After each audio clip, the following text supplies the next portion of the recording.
my fellow students. Today we are going to talk about the relationship between global winds and pressure zones in the earth.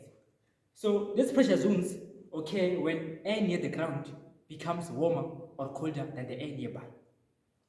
So this is called by unequal heating of the atmosphere.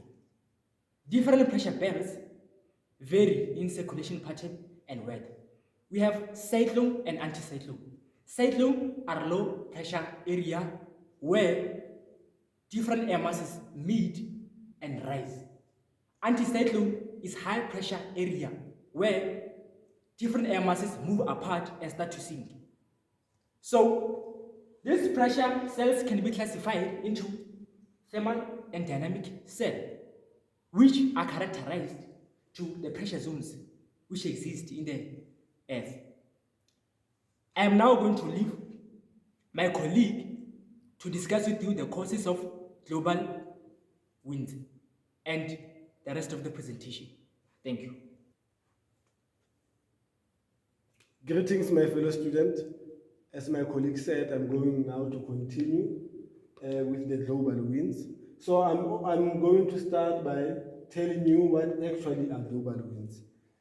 Global winds are referred to the winds that occur in belts that go all around the planet. These winds cover a large area over the Earth's surface. So now, what are the causes of global winds? Global winds are actually caused by the unequal heating of the atmosphere by the sun. Since, well, the sun heats more on the equator position, it means now in the equator position there is more air rising, and now there is wet climate.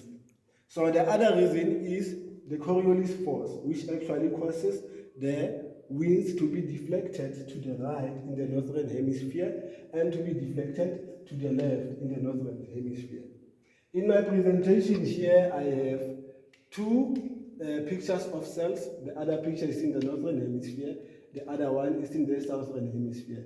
They show how low and high pressure cells are moving in the northern and southern hemisphere. As we can see here in the northern hemisphere, the low pressure cells are moving in an anti-clockwise direction, and now the air is moving in the cell. Hence, air or wind moves from high pressure to low pressure. And now in the high pressure cell, the air is going out in a clockwise direction. And now in the southern hemisphere, it's also vice versa. The high pressure is going the counterclockwise direction, and then the low pressure is going into the cell in a clockwise direction. So now we go to the main relationship between the global winds and the pressure cells.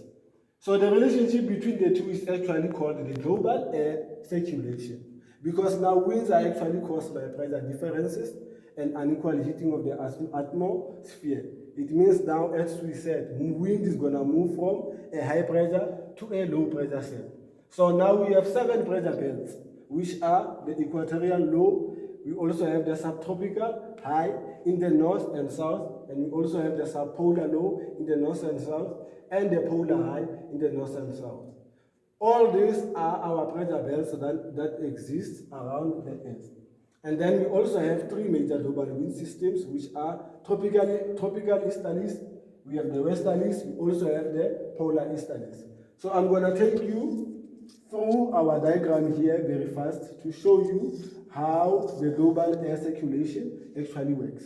So here we have our equatorial low, which is the intertropical convergence zone, whereby the northeast trade winds and the southeast trade winds actually converge and bring about the rise of air and wet climate in this region. And then from here, this air actually goes to the subtropics, and by going to the subtropics now, they now subside, and as they subside, they cause a high pressure cell. Hence, we have a low pressure here, and we have 2 high pressures at the subtropics.